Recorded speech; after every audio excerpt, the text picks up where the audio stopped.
Oke, bagaimana Bu Bidan? Bisa kita mulai?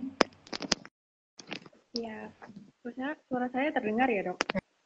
Benar, tapi kurang gede. Kurang besar ya? Mm. Baik, oke. Oke, Sudah Assalamualaikum. cukup ya? Ya, Assalamualaikum warahmatullahi wabarakatuh, Sobat Nice dan apa nih kok Nice Baby Spa apa namanya? Ayah Bunda Nice Baby Spa. Yes.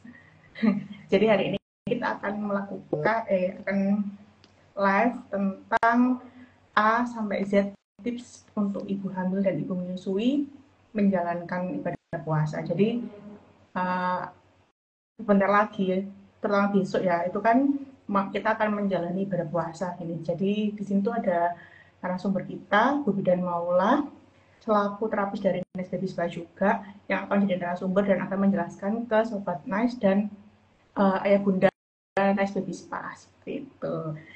Jadi, Bu Bidan Maula ini merupakan bidan terapis di Nice Baby Spa. Prakteknya hari apa aja nih Bu Bidan?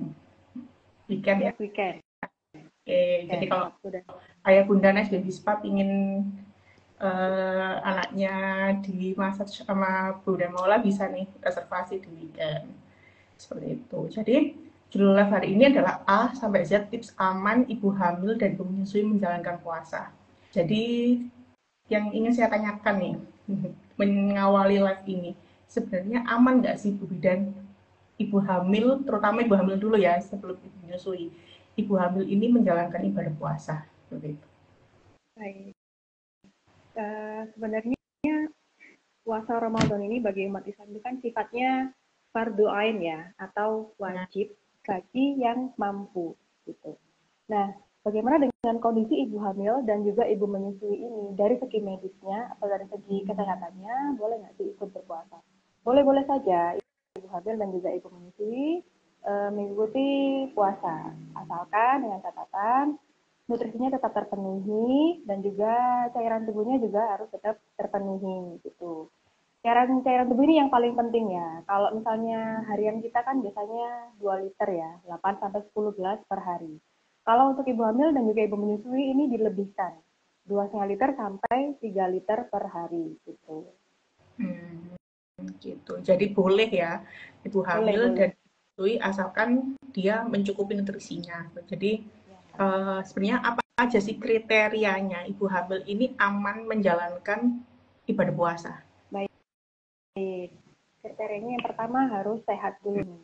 Sehat ini Hmm, sehat jasmani dan rohaninya ya. Rohani ini sudah penting ya, karena salah satu syarat puasa itu adalah sehat mentalnya gitu ya. Sehat ini belum tentu tidak sakit. Jadi harus fit dan bugar gitu. Kemudian sehat mentalnya juga, kesehatan mental ini juga penting, mental health itu penting karena kenapa? Karena ibu yang cemasnya berlebihan, stres, itu juga akan menyebabkan fetal distress pada kehamilannya. Kemudian buat ibu yang menyusui juga tuh, nanti bisa seret asinya kayak gitu. Kemudian kriteria apalagi yang bisa untuk dikatakan ibu berpuasa. Jadi harus periksa dulu nih ke dokter terkait atau ke SPOG gitu hmm, ya. Nggak boleh ngide sendiri tuh. Aku nggak ke SPOG nggak apa-apa lah, puasa nyoba puasa gitu. Harus tahu dulu riwayat kehamilannya. Kalau misalnya dia primigravida, kehamilan pertama, kondisi dalam kehamilan pertama itu bagaimana. Kemudian dalam kehamilan kedua, multigravida, apalagi yang sudah punya toddler gitu kan, capeknya double ya gitu. Kemudian kenapa sih harus periksa ke SPOG dulu? Karena biar tahu tuh di USG itu ada pemeriksaan-pemeriksaan penunjang yang lain gitu kan. Apakah ada oligohidramnionnya, apakah ada lilitan tali pusat. Lilitan tali pusat ini lebih baik di skip dulu untuk puasanya ya. Karena nutrisi yang dari ibunya akan berkurang juga dan apa ke janinnya, oksigennya juga akan berkurang seperti itu. Harus konsul dulu tuh ke dokter SPOG-nya. Kemudian yang ibu menyusui juga sih sebenarnya harus konsul dulu gitu. oke. Jadi kalau intinya kalau kita hamil, tapi amannya tuh di trimester berapa Bu Bidan kok? Ibu hamil menjalankan Amannya puasa. amannya ibu hamil menjalankan puasa itu lebih baik di trimester kedua. Kenapa di trimester kedua? Karena hormonnya sudah mulai stabil ya. Di trimester pertama mungkin ibu masih mengalami hiperemesis, morning sickness ya, mual muntah yang berlebihan, hormonnya masih naik turun kayak gitu. Kemudian dalam trimester pertama ini janin itu masih perkembangannya masih sangat rawan ya. Jadi dalam pembentukan organ-organ vitalnya itu di trimester pertama gitu. Jadi membutuhkan nutrisi yang lebih banyak di trimester pertama kayak gitu.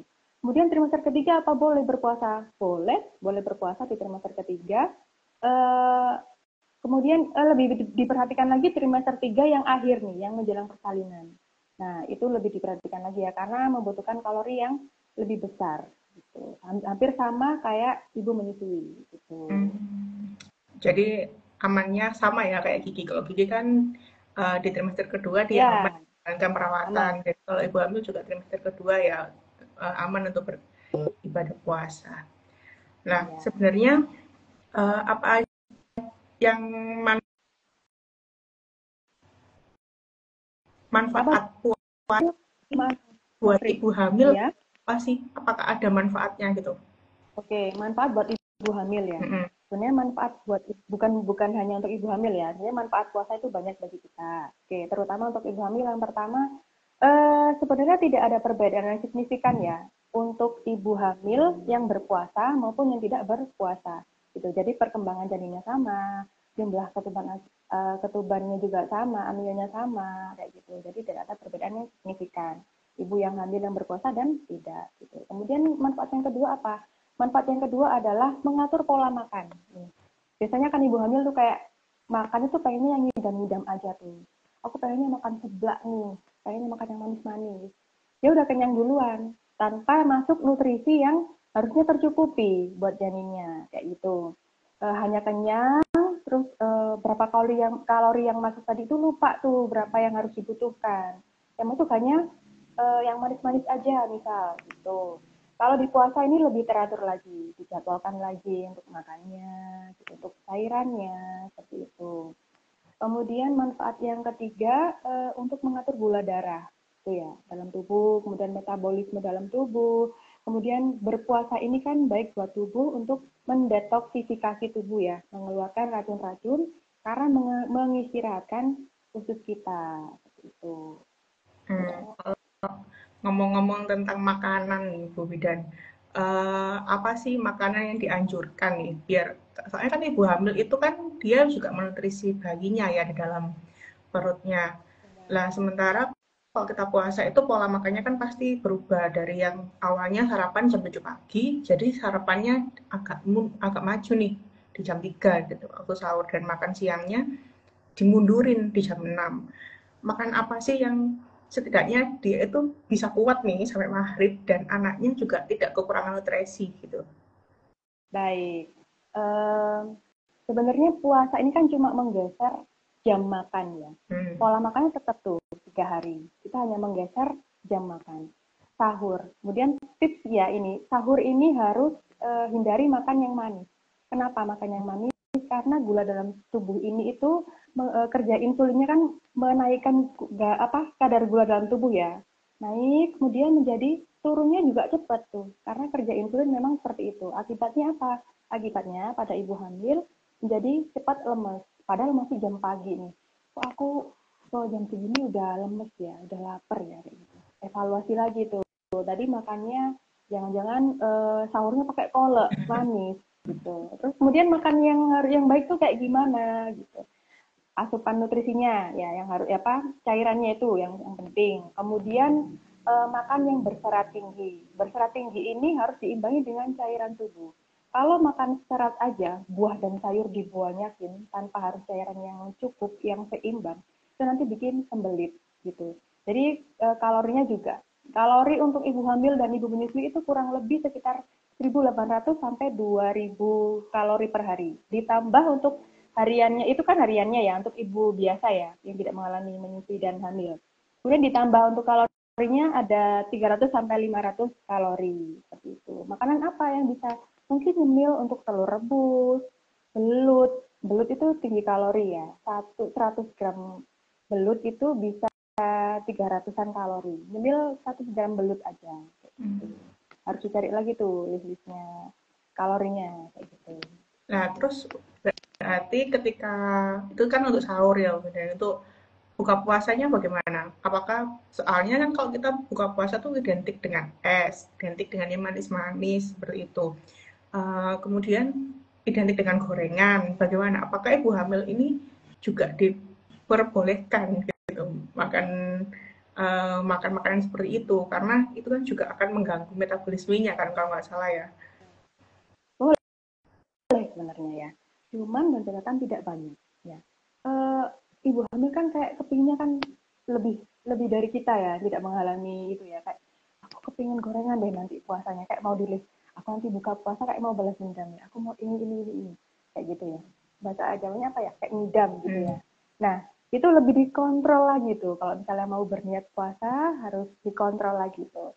Boleh makan manis tapi yang berserat. Misalnya apa? Kurma itu boleh 1 biji 3 biji sesuai dengan sunnah Rasul ya, ganjil itu minum dulu tuh seperti apa 1 gelas air mineral, boleh agak hangat gitu ya, biar biar ini ya, 1 gelas agak hangat air putih mineral, kemudian baru kurma, boleh camilan yang lain sedikit saja, lanjutkan sholat sholat maghrib, habis itu sebelum habis sholat maghrib minum lagi 1 gelas, itu di luar es campur, di luar es teh, kayak gitu ya.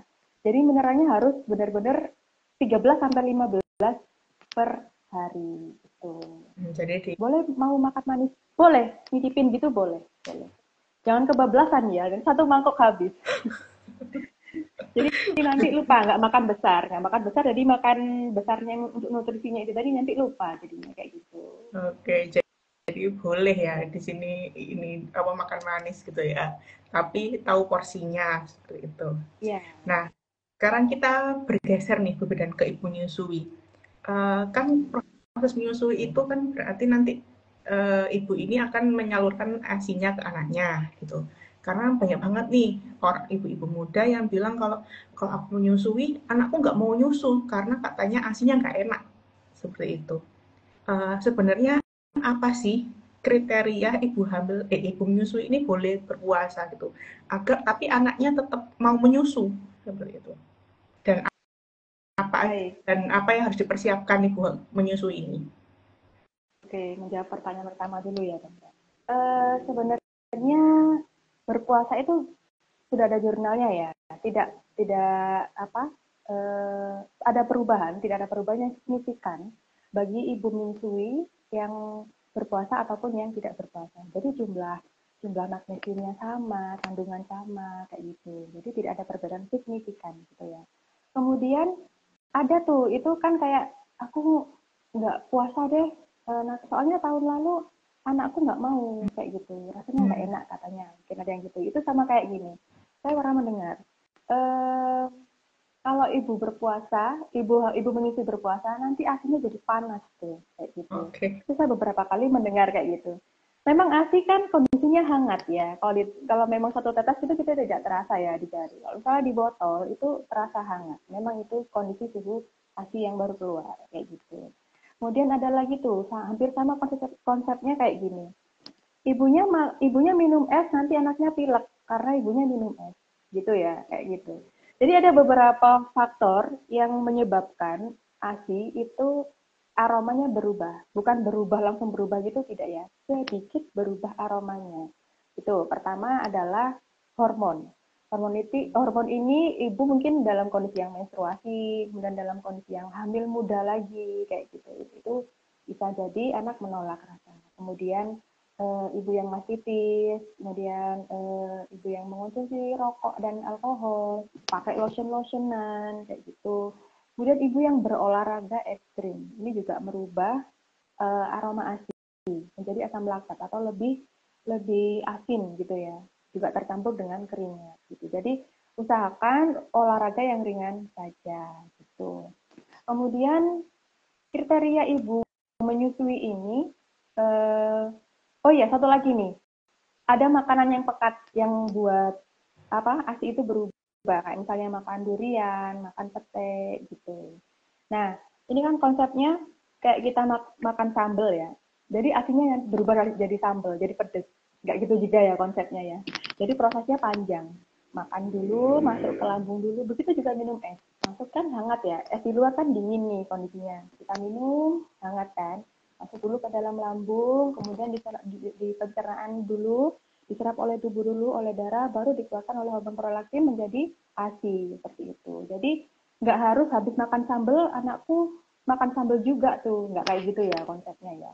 Mungkin waktu itu tidak merasa menolaknya di waktu cadangan lemak yang dimakan saat sahur itu tadi, saat siang hari itu tadi, ya gitu. Memang ada beberapa anak yang menolak, tapi tidak semua ya yang menolak rasa ASI itu. Kemudian kriteria untuk ibu berpuasa, untuk ibu menyusui apa saja nih? Yang pertama harus fit dulu ya, sama ya kondisinya, harus fit, harus bugar, sama dengan kesehatan mental ibu hamil tadi juga. Kemudian bayinya berat badannya harus naik signifikan gitu. Kemudian kalau anaknya masih di bawah 6 bulan, itu harus ada pertimbangan dulu nih, boleh berpuasa atau tidak. Caranya kayak bagaimana? Harus konsul dulu sih sama konselor, dokter konselor asinya, kayak gitu. Adakah penyulitnya? Apakah manajemen laktasnya sudah tepat? Apakah ada penghalang seperti tangkai lista, kayak gitu ya. Tuh. Kalau misalnya memang dirasa berat badannya aman, manajemen laktasnya juga oke, ibu baik-baik saja dalam keadaan sehat, boleh berpuasa. Gitu. Jadi intinya kita juga harus melihat kondisi anaknya juga ya. Kalau Benar. anaknya masih full ASI, disarankan untuk tidak seperti itu. Ya, karena kan nutrisinya hanya dari ASI. Gitu. Terus kalau buat Bu Su ini, apa sih yang harus dipersiapkan? Apakah harus memerah asinya atau bagaimana nih Ibu Bidan? Soalnya Ya, takutnya nanti aja kalau udah siang asinya nggak seger, jadi diperah aja asinya atau bagaimana? benar. Jadi pompa ASI benar ya itu ya, pompa ASI di malam hari. Kenapa di malam hari? Karena hormon prolaktin itu diproduksi lebih banyak di malam hari. Jadi bisa tuh habis buka itu sambil buka, sambil nyusuin atau sambil pompa gitu. Dan bangun tidur jam-jam 2 jam 3 itu banyak-banyaknya ASI itu. Sampai menjelang subuh. Pagi hari itu masih banyak itu ASI. Karena saya juga mengalami ya waktu itu ya. Itu boleh tuh sambil dipamping, sambil sahur gitu. Kemudian ditaruh dulu, kemudian minum air putih lagi. Jangan lupa kosongkan kandung kemih juga ya. Itu biar sirkulasinya tetap tetap lancar ya. Gitu. Terus ditinggal sholat dulu atau mungkin ditinggal menyiapkan sahur buat keluarga kayak gitu. Terus pumping lagi itu boleh untuk cadangan di siang hari. Kemudian eh, ini ya tidak boleh melakukan aktivitas yang terlalu berat untuk ibu hamil dan juga menyusui. Berarti nggak boleh olahraga dong? Boleh. Ibu hamil dan ibu menyusui juga tidak boleh mager ya, terutama ibu hamil yang di trimester ketiga, karena menjelang persalinan ya, harus mobilisasi. PHBS atau perilaku hidup sehat juga menganjurkan kita untuk berolahraga 30 menit sehari, minimal 30 menit sehari ya, gitu. Untuk nggak olahraga berat yang ringan-ringan aja kayak misalnya yoga. Kemudian kalau untuk ibu menyusui boleh naik turun tangga, jalan-jalan, atau mungkin yang punya anak toddler itu kan biasanya lebih riweh tuh, jalan-jalan, sekedar belanja di keliling kompleks itu bisa gitu. Kemudian tidak terlalu lama di luar ruangan, di indoor itu juga nggak boleh terlalu terpapar sinar matahari gitu. Kemudian istirahat yang cukup juga penting. Nah, untuk masalah istirahat ini kan biasanya kan kalau ibu-ibu itu kan dia apa ya, ini menyiapkan sahur. Berarti kan pola tidurnya dia juga akan lebih Benar. berbeda gitu kan. Yang awalnya biasanya bangun jam 4 gitu atau karena menjadi seorang ibu atau seorang ibu hamil juga dia harus menyiapkan makanan suaminya, jadi jam 2 dia harus bangun. Nah, seberapa sih normalnya ibu hamil itu ketika dia memang harus menyiapkan harus tidurnya di malam hari berkurang, apakah harus ditambah tidur di siang hari? Benar. Harusnya seperti itu ya. Diganti di siang hari. Oh, jadi Ibu hamil dan kenapa? jadi nggak ada masalah kan untuk pola tidur itu. Ya, tidak ada masalah sebenarnya dokter, karena saya sudah mengalami ya itu ya. Sebenarnya ibu menyusui dan ibu hamil itu capeknya luar biasa ya. Ibu menyusui itu capeknya luar biasa. Cuman kita kembali lagi nih, hamil dan menyusui ini kan kondisi yang amanah yang sangat besar ya. Apalagi ditambah dengan berpuasa, itu pahalanya double-double. Gitu. Insya Allah kalau kita menjalankan dengan ikhlas, itu harus dengan kerjasama dengan suami juga sih, gitu. Ya. Jadi bikin list-listnya tadi makanan yang simple-simple aja, gitu. Biar cepet untuk sahurnya. Gitu. Prepare dulu tuh. Jadi jangan berpikir kayak kok kayaknya aku ibu menyusui dan ibu hamil ini udah capek mau berpuasa kok kayaknya ribet banget kayak gitu ya. Balik lagi tuh di niat awal kita gitu ya, di niat awal kita puasa itu kan wajib ya bagi yang mampu gitu. Kalau memang tidak mampu, dirasa tidak mampu ini dalam keadaan yang ada penyulit di kesehatan ya, di tentang medisnya, itu memang disarankan untuk tidak berpuasa gitu. Oke. Untuk ibu hamil yang ada komplikasi berarti tidak boleh ya ini ya, atau ibu menyusui yang memang ada penyakit berarti disarankan untuk tidak berpuasa ya di sini ya. Tidak boleh berpuasa, ya disarankan tidak boleh berpuasa karena menyangkut dua nyawa ya dok ya, apalagi ibu hamil nih menyangkut dua nyawa ya. Nggak boleh ngide sendiri tuh, kayaknya aku nggak apa-apa nih normal nih gitu, belum cek darah misalnya. Ibu ini harus penunjang, ada pemeriksaan penunjangnya, cek darah ya, karena bisa tahu HB-nya rendah apa tidak, gitu, anemia apa tidak.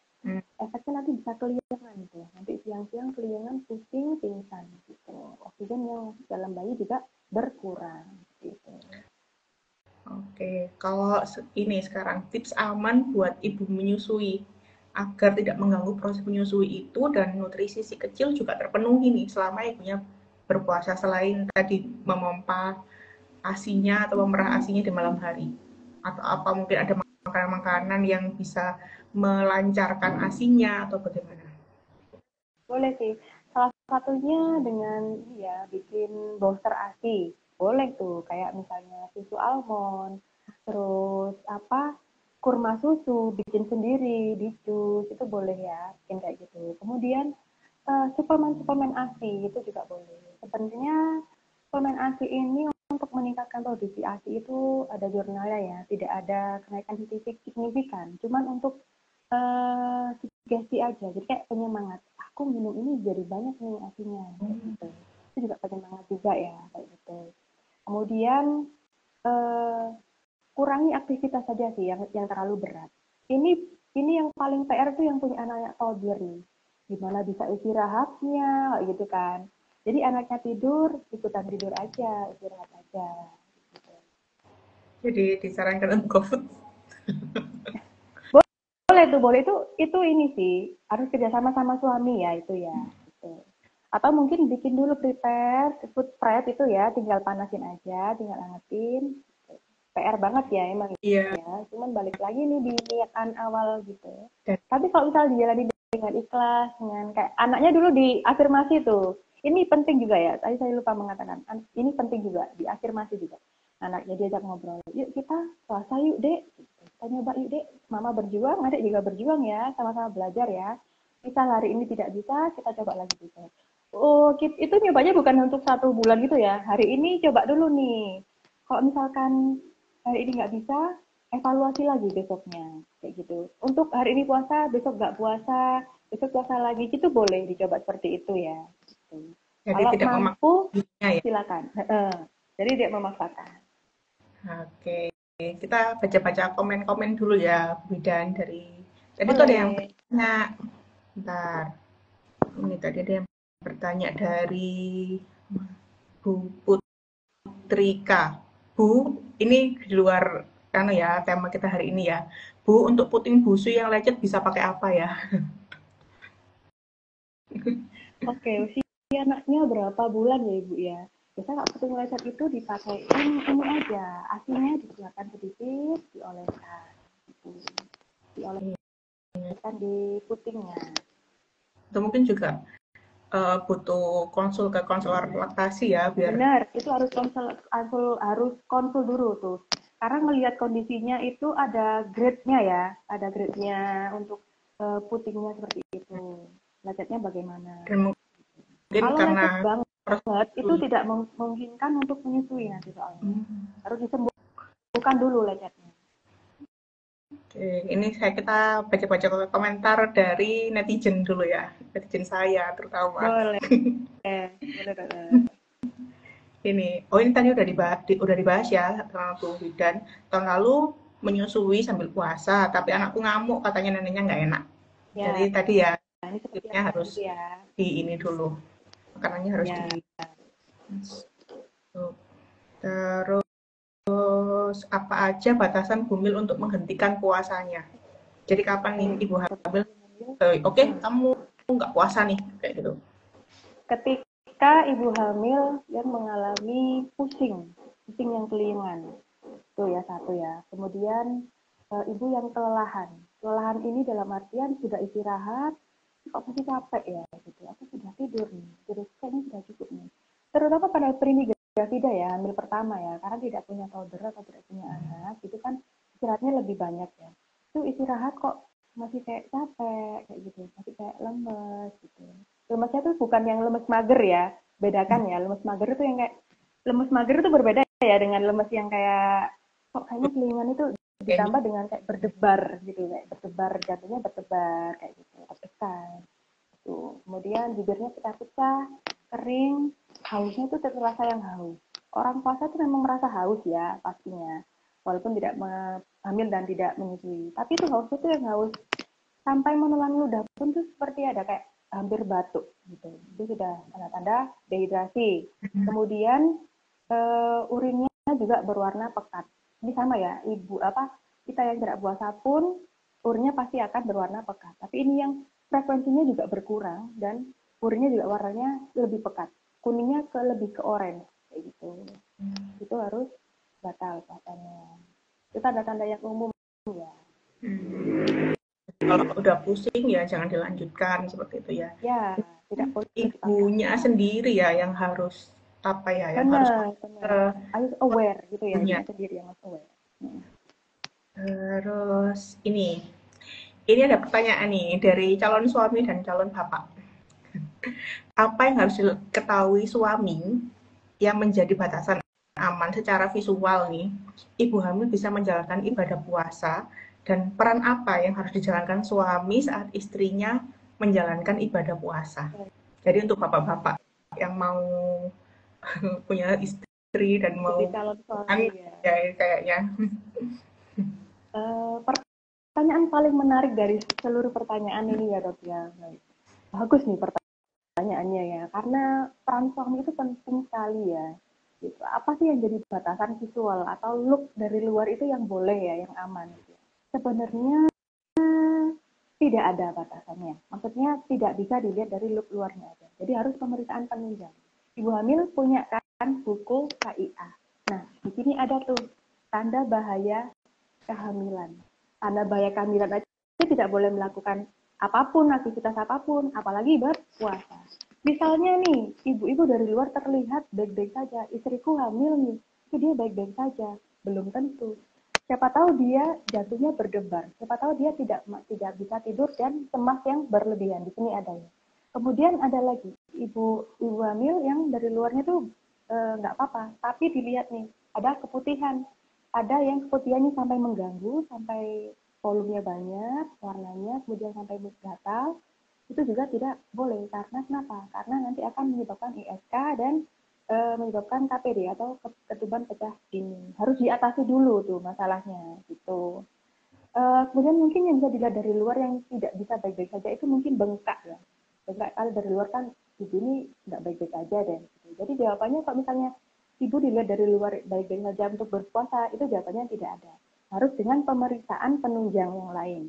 Darah juga tuh. Sekarang di mana-mana ada ya, dari puskesmas pun dianjurkan di kehamilan pertama sampai kehamilan terakhir itu selalu pemeriksaan darah. Untuk apa? Untuk mengetahui HB-nya, proteinnya, pemeriksaan urin juga ya, kayak gitu. Jadi nggak ada yang benar-benar batasan luar look. Oh, kamu bisa berpuasa nih karena aman dari luar. Nggak ada ya, harus pemeriksaan penunjang semuanya. Dari SPOG juga, dari USG-nya, kayak gitu. Kemudian peranan apa nih suami? Ya, ini yang paling harus digarisbawahi, yang paling penting ya, calon suami dan suami-suami sekarang ini. Kenapa sih harus suami? Karena suami itu adalah support system terbesar ya dalam menyelesaikan suami dari Pak Mil ya, kalau misalnya ibu hamil itu Pak Mil itu ya. Jadi suami siaga. Kalau di Bungsu itu Pak Sui untuk menyukseskan ASI ya dengan pijat laktasi juga itu untuk Pak Sui. Kalau untuk Pak Mil ini peranannya apa? Bagi tugas. Jadi dari awal perjanjian dulu tuh. Aku besok kayaknya mau mencoba puasa nih. Terus misalnya tanggapannya, loh jangan, kan katanya nggak boleh berpuasa gitu. Siapa bilang nggak boleh? Kan dari dokter udah nggak apa-apa. Ya udah, kalau misalnya emang nggak apa-apa, nanti aku bantu.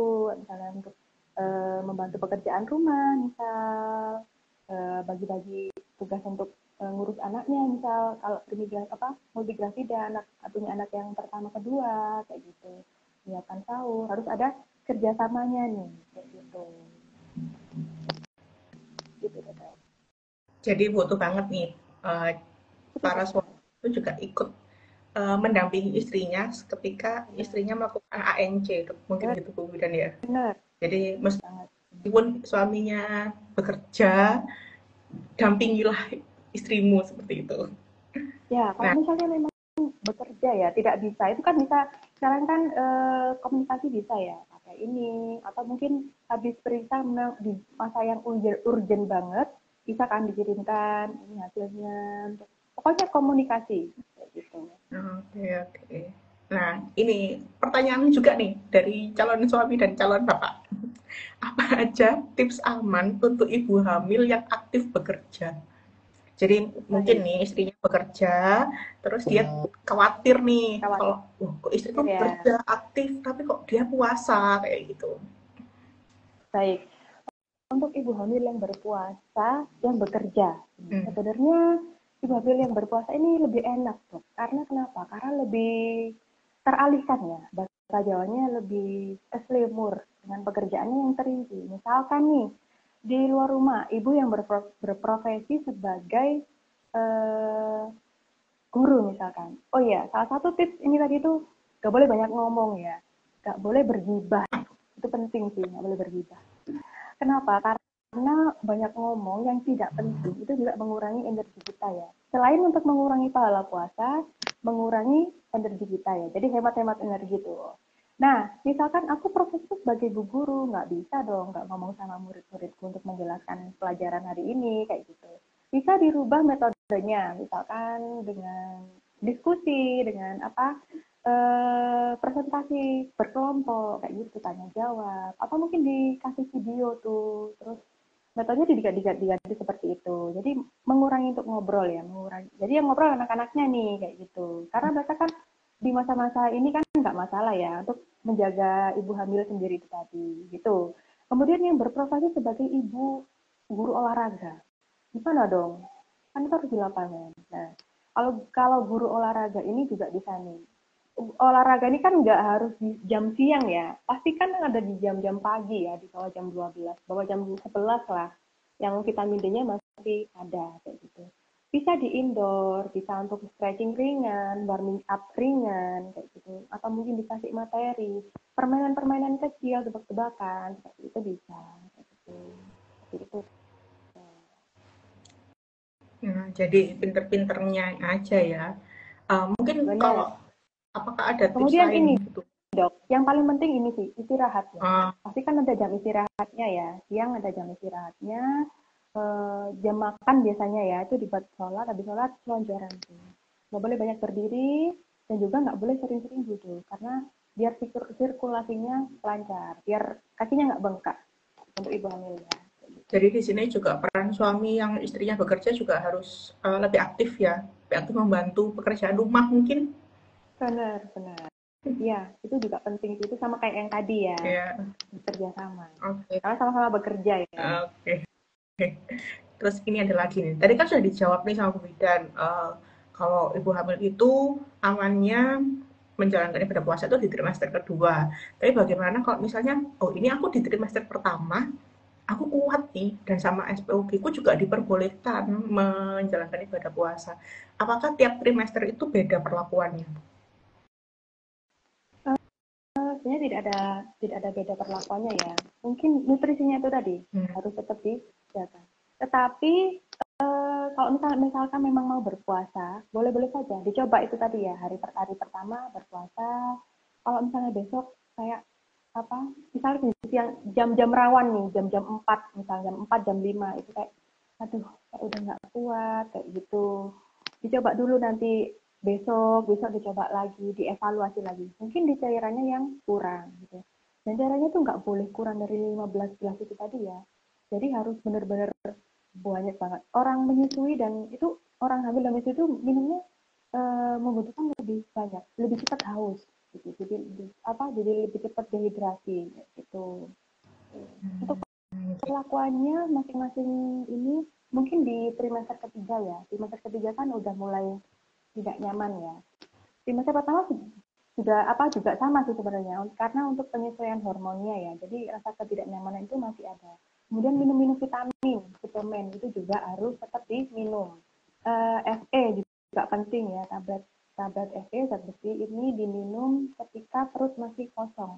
Jadi sebelum tidur misalkan gitu. Untuk ibu menyusui dan hamil ini makannya tetap 3 kali. Jadi buka makan, mau tidur makan lagi, sahur makan, tetap 3 kali gitu. Cuma menggeser jamnya aja. Itu rada. Jadi ada ceritanya ya ibu hamil dan ibu menyusui puasa biar kurus ininya, berat badannya biar turun.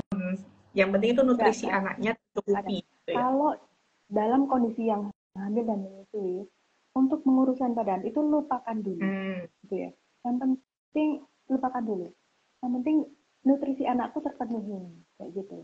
Jangan pikir untuk bodinya dulu nih, nanti ada waktu sendiri, kayak gitu ya. Nanti ada waktu sendiri untuk memperbaiki. Ya. Yang penting nutrisinya dulu nih, jangan gara-gara pengen aku puasa nih untuk nurunin berat badan nih, mau lebaran soalnya, pengen terlihat langsing kayak gitu ya. Jangan dulu deh, di skip dulu ya, karena ini amanah nih 2 nyawa kayak gitu ya. Harus benar-benar diperhatikan amanahnya itu. Dititipkan itu kita diberi amanah yang penting harus dijaga kayak gitu ya. Benar. Nanti turun-turun sendiri berat badannya untuk menyusui ya. Nanti turun-turun sendiri. Oke, ini dari dokter Ayu. Bapak-bapak penting ikut perantau kelas bersama istri. Jadi yang tadi ya, jadi biar bapaknya juga tahu nih batasan istrinya boleh puasa tuh bagaimana, Ya nggak bisa benar. ya dari looknya aja ya tadi ya. Iya, Pak mau sekali boleh. Nah, Hmm. ini terakhir nih Bu Bidan. Apa pesan dari Bu Bidan untuk ibu hamil dan ibu menyusui yang akan menjalankan puasa? Baik, pesannya tadi ya yang pertama ya. Ibadah puasa Ramadan ini kan sifatnya fardu ain ya, wajib bagi yang mampu gitu. Ada pengecualian orang-orang, hanya orang sakit, lansia, terutama kayak seperti ini nih, bahasan kita, ibu hamil dan juga ibu menyusui. Ada pengecualian.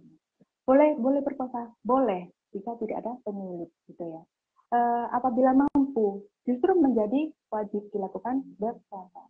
Misalkan nih kayak ngapain berpuasa? Kan kita pengecualian tuh, nggak apa-apa nggak berpuasa. Tapi saya mampu, itu malah justru wajib ya kayak gitu. Kemudian soalnya banyak nih di luar sana juga buat ibu-ibu hamil yang lain, buat ibu menyusui yang kayak pengen pengen banget pengen banget ikut puasa, tapi memang ada penyulit kesehatan yang tidak memungkinkan untuk mengikuti berpuasa. Jangan berkecil hati. Ya Allah tahu kemampuan kita, ketaatan kita, gitu ya, dengan membayar fidyah dan kodok puasa. Kodok puasa ini penting ya, harus disahur, ya.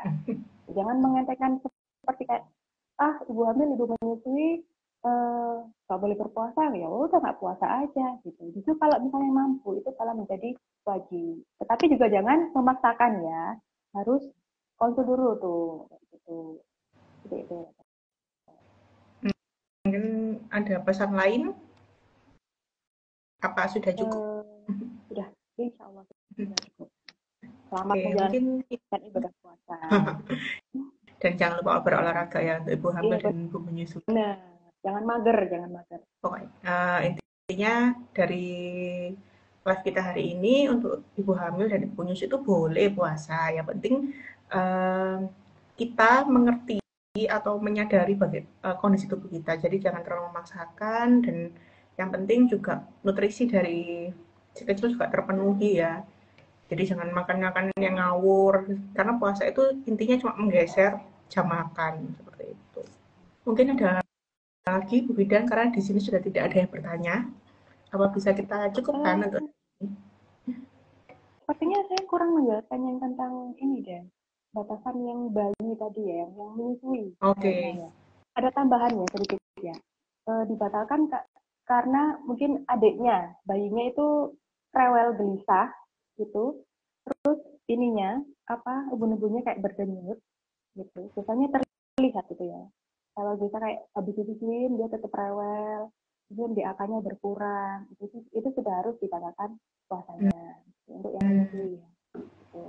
jadi Ya, dilihat juga ya kondisi anaknya, jangan kayak aku masih kuat nih tapi anaknya ya kok sudah ya benar, gitu. benar. Ibunya merasa kuat, tapi adiknya sepertinya kurang nih asinya kayak gitu.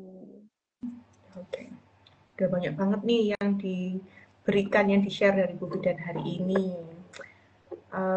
Mungkin bisa kita cukupkan live kita hari ini. Iya. Nah, terima kasih ya Bu Bidan atas sharing-sharingnya dan ilmunya. Semoga ilmu yang diberikan Bu Bidan hari ini bisa bermanfaat buat Sobat Nice.